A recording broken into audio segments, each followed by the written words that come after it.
সীতাকুণ্ডের জঙ্গল সলিমপুরে যৌথ বাহিনীর অভিযান, গ্রেফতার 15।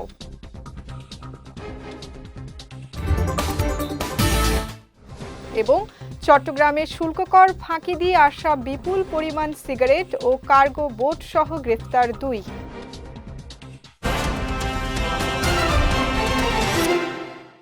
আসসালামু আলাইকুম। চট্টগ্রাম সংবাদে আমন্ত্রণ জানাচ্ছি আমি সঙ্গীতা শাহ। শুনছিলেন শিরোনাম, এবারে বিস্তারিত। সীতাকুণ্ডের জঙ্গল সলিমপুরে সন্ত্রাসীদের বিরুদ্ধে সমন্বিত অভিযান চালিয়েছে যৌথ বাহিনী। এ সময় 15 জনকে গ্রেফতার করা হয়। ভোর 6টা থেকে সেনাবাহিনী, পুলিশ, র্যাব ও বিজিবির সমন্বয়ে এই অভিযান শুরু হয়। চট্টগ্রাম জেলা পুলিশের এডিশনাল ডিআইজি নাজমুল হাসান জানান, যৌথ বাহিনীর প্রায় 4000 সদস্য অভিযানে অংশ নেন। আইনশৃঙ্খলা রক্ষাকারী বাহিনীর সদস্যরা জঙ্গল সলিমপুরের বিভিন্ন প্রবেশ মুখ দিয়ে বেশ কয়েকটি দলে ভাগ হয়ে অভিযান চালায়। তাদের সঙ্গে ছিল 3টি ডগ স্কোয়াড ও 3টি হেলিকপ্টারের টহল। এছাড়া প্রবেশ ও বাহিরের পথে বসানো হয় তল্লাশি চৌকি। গত 19 জানুয়ারি জঙ্গল সলিমপুরে আসামি ধরতে গিয়ে সন্ত্রাসী হামলায় নিহত হন র্যাব 7-এর উপসহকারী পরিচালক মোতালেব হোসেন ভূঁইয়া। এই ঘটনায় সীতাকুণ্ড থানায় 200 জনের বিরুদ্ধে র্যাবের মামলার প্রেক্ষিতে সেখানে সমন্বিত অভিযান চালানোর সিদ্ধান্ত নেওয়া হয়। চট্টগ্রামে শুল্ককর ফাঁকি দিয়ে আসা প্রায় 1,21,00,000 টাকা মূল্যের বিপুল পরিমাণ বিদেশি সিগারেট, শুটকি ও কার্গো বোট সহ 2 জনকে আটক করেছে কোস্টগার্ড। দুপুরে কোস্টগার্ডের মিডিয়া কর্মকর্তা লেফটেন্যান্ট কমান্ডার সাব্বির আলম সুজন এ তথ্য নিশ্চিত করেন। জানান, গোপন সংবাদের ভিত্তিতে গতকাল পতেঙ্গা থানার চায়নাঘাট সংলগ্ন কর্ণফুলী নদীতে একটি বিশেষ অভিযান চালানো হয়। অভিযান চলাকালীন সন্দেহজনক একটি কার্গো বোটে তল্লাশি চালিয়ে অবৈধভাবে শুল্ককর ফাঁকি দিয়ে আসা প্রায় 1,21,10,000 টাকা মূল্যের 30,270 প্যাকেট বিভিন্ন ব্র্যান্ডের বিদেশি সিগারেট, 1050 কেজি শুটকি সহ 2 জন পাচারকারীকে আটক করে কোস্টগার্ড। এ সময় পাচার কাজে ব্যবহৃত কার্গো বোটও জব্দ করা হয়। পরে জব্দকৃত আলামত সহ আটককৃতদের পতেঙ্গা মডেল থানায় হস্তান্তর করে কোস্টগার্ড। বিএনপি সরকার গঠনের পর দল ও অঙ্গ সহযোগী সংগঠনের নেতা কর্মীদের আরও দায়িত্বশীল ভূমিকা পালনের আহ্বান জানিয়েছেন পার্বত্য চট্টগ্রাম বিষয়ক প্রতিমন্ত্রী ব্যারিস্টার মীর হেলাল উদ্দিন। চট্টগ্রামে আয়োজিত এক দোয়া ও ইফতার মাহফিলে ভার্চুয়ালি যুক্ত হয়ে তিনি এই আহ্বান জানান। এ সময় মীর হেলাল বলেন, সরকারকে সফল করতে সংগঠনকে আরও গতিশীল করতে হবে এবং তৃণমূল পর্যায়ে সাংগঠনিক তৎপরতা বাড়াতে হবে। সংগঠনের সাধারণ সম্পাদক মোহাম্মদ মিয়ার পরিচালনায় এবং সভাপতি কামাল উদ্দিনের সভাপতিত্বে অনুষ্ঠিত সভায় প্রধান বক্তা ছিলেন চট্টগ্রাম 9 আসনের সংসদ সদস্য আবু সুফিয়ান। এছাড়া বিএনপি ও শ্রমিক দলের বিভিন্ন পর্যায়ের নেতৃবৃন্দ উপস্থিত ছিলেন। পরে সাবেক প্রধানমন্ত্রী বেগম খালেদা জিয়া এবং বিএনপির ভাইস চেয়ারম্যান আব্দুল্লাহ আল নোমানের রুহের মাগফিরাত কামনায় বিশেষ দোয়া ও মোনাজাত অনুষ্ঠিত হয় এবং উপস্থিত সবার মাঝে ইফতার পরিবেশন করা হয়। মধ্যপ্রাচ্যের যুদ্ধের কারণে দুবাই, আবুধাবি, শারজা ও দোহা বিমানবন্দর বন্ধ থাকায় চট্টগ্রামের শাহ আমানত আন্তর্জাতিক বিমানবন্দর থেকে আরও 5টি আন্তর্জাতিক ফ্লাইট বাতিল হয়েছে।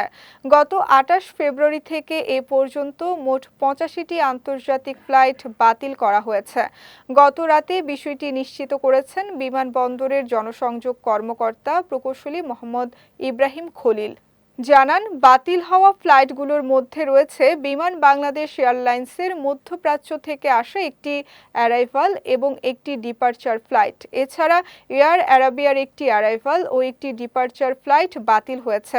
একই সঙ্গে ইউএস বাংলার মধ্যপ্রাচ্যগামী একটি ডিপারচার ফ্লাইটও বাতিল করা হয়েছে। তবে ফ্লাইট বাতিলের মধ্যেও কিছু আন্তর্জাতিক ফ্লাইট চলাচল স্বাভাবিক ছিল। বিভিন্ন এয়ারলাইন্সের মধ্যপ্রাচ্য থেকে আগত 6টি অ্যারাইভাল ফ্লাইট এবং 5টি ডিপারচার ফ্লাইট গতকাল সচল ছিল বলে জানিয়েছেন বিমানবন্দরের এই কর্মকর্তা। দেশের জনগণের ভোটের মাধ্যমেই বিএনপির রাষ্ট্র ক্ষমতায় এসেছে, কোনো ধরনের পিছনের দরজা বা কারো অনুকম্পার মাধ্যমে নয় বলে মন্তব্য করেছেন চট্টগ্রাম সিটি কর্পোরেশনের মেয়র ডাক্তার শাহাদাত হোসেন। নগরীর একটি পার্টি সেন্টারে চট্টগ্রাম হালকা মোটরযান চালক শ্রমিক ইউনিয়নের উদ্যোগে ইফতার ও দোয়া মাহফিলে প্রধান অতিথির বক্তব্যে তিনি এসব কথা বলেন। এ সময় মেয়র আরও বলেন, প্রধানমন্ত্রী তারেক রহমান জনপ্রতিনিধিদের জন্য সুশাসন ও জবাবদিহিতা নিশ্চিত করতে বিভিন্ন নির্দেশনা দিয়েছেন।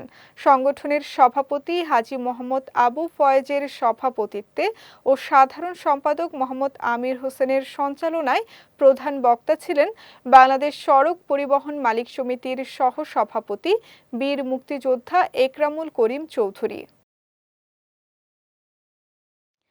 কক্সবাজারের উখিয়ায় মিয়ানমার সীমান্তের কাছে মাইন বিস্ফোরণে মোহাম্মদ শাকের নামে আহত এক যুবককে চট্টগ্রাম মেডিকেল কলেজ হাসপাতালে ভর্তি করা হয়েছে। গত রাতে আহত অবস্থায় তাকে চমেক হাসপাতালে নেওয়া হয়।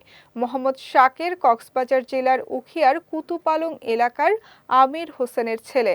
স্থানীয়রা জানায়, মিয়ানমার সীমান্ত সংলগ্ন এলাকায় কাজ করার সময় হঠাৎ মাইন বিস্ফোরণ হলে তিনি গুরুতর আহত হন। পরে স্থানীয়রা তাকে উদ্ধার করে হাসপাতালে ভর্তি করে। 2 দিনের সফরে কক্সবাজার রয়েছেন স্বরাষ্ট্রমন্ত্রী সালাউদ্দিন আহমদ। সেখানে গিয়ে পেকুয়ায় গতকাল রাতে পিতামাতার কবর জিয়ারত করেন তিনি। এ সময় নেতাকর্মী সহ বিভিন্ন শ্রেণীর পেশাজীবী মানুষ তার সঙ্গে কুশল বিনিময় করেন। এর আগে পেকুয়ায় নিজ বাসভবনে পৌঁছালে জেলা পুলিশের পক্ষ থেকে তাকে গার্ড অব অনার দেয় পেকুয়া থানা পুলিশ। এ সময় উপস্থিত ছিলেন উপজেলা নির্বাহী কর্মকর্তা মাহবুবুল আলম মাহবুব, পেকুয়া থানা ভারপ্রাপ্ত কর্মকর্তা খায়রুল আলম সহ অন্যান্যরা। ঈদগাঁওয়ে অবৈধভাবে চাঁদাবাজি, দখলবাজি ও মাটি কাটার বিষয়ে কাউকে ছাড় দেয়া হবে না বলে মন্তব্য করেছেন কক্সবাজার ৩ আসনের সংসদ সদস্য লুৎফুর রহমান কাজল। গতকাল বিকেলে ঈদগাঁও উপজেলা বিএনপি আয়োজিত গণ ইফতার মাহফিলে তিনি এসব কথা বলেন। উপজেলা বিএনপির সভাপতি আবুল কালাম চেয়ারম্যানের সভাপতিত্বে এবং সাধারণ সম্পাদক সেলিম মাহমুদের পরিচালনায় বিশেষ অতিথিদের মধ্যে কক্সবাজার জেলা বিএনপির সহ-সভাপতি এম মমতাজুল ইসলাম, ঈদগাঁও থানার ভারপ্রাপ্ত কর্মকর্তা এটিএম শিফাতুল মাজদার বক্তব্য রাখেন। ইফতার পূর্বে শহীদ প্রেসিডেন্ট জিয়াউর রহমান, বেগম খালেদা জিয়ার আত্মার মাগফিরাত কামনা করে বিশেষ দোয়া ও মোনাজাত পরিচালনা করেন উপজেলা উলামা দল সেক্রেটারি হাফেজ দিদারুল ইসলাম। দলের নেতাকর্মীদের সকল বিভেদ ভুলে ঐক্যবদ্ধ হওয়ার আহ্বান জানিয়েছেন চট্টগ্রাম দক্ষিণ জেলা বিএনপি নেতা নাজমুল মোস্তফা আমিন।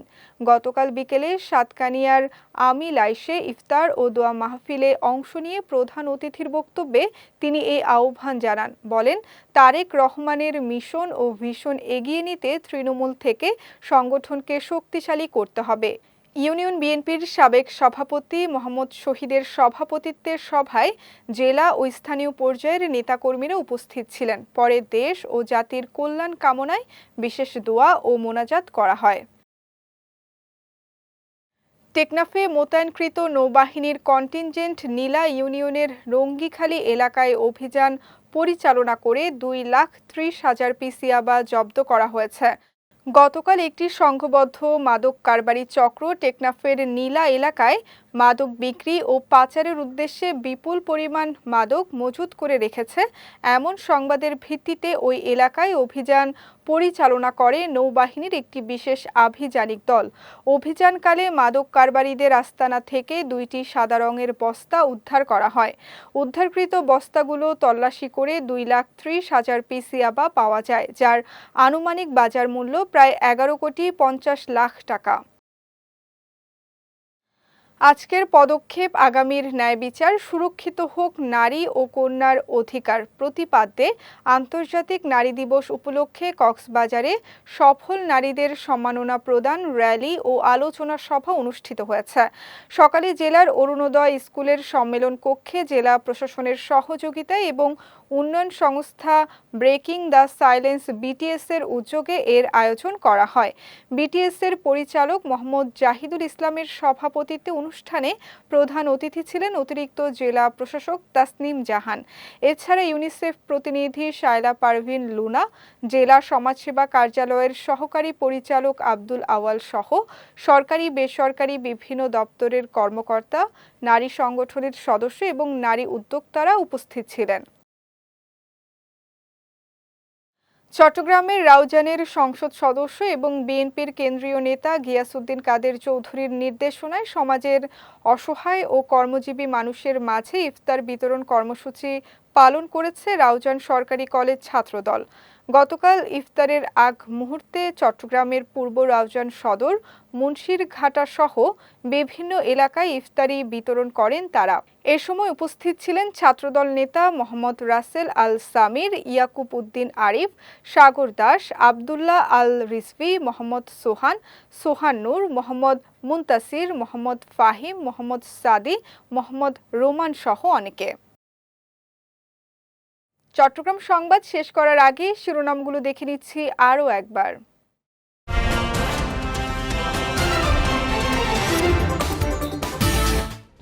সীতাকুণ্ডের জঙ্গল সলিমপুরে যৌথ বাহিনীর অভিযান, গ্রেফতার 15।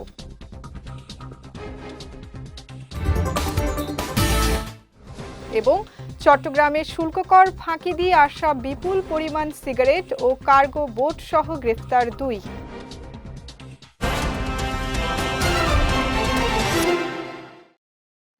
চট্টগ্রাম সংবাদ শেষে আজকের মতো আমি সঙ্গীতা শাহ আপনাদের কাছ থেকে বিদায় নিচ্ছি। রাত 9টায় আমাদের পরবর্তী বিজয় রাতের সংবাদ দেখার আমন্ত্রণ রইল। এছাড়াও আজকের চট্টগ্রাম সংবাদের ভিডিও দেখতে পারেন আমাদের ইউটিউব এবং ফেসবুক পেজে।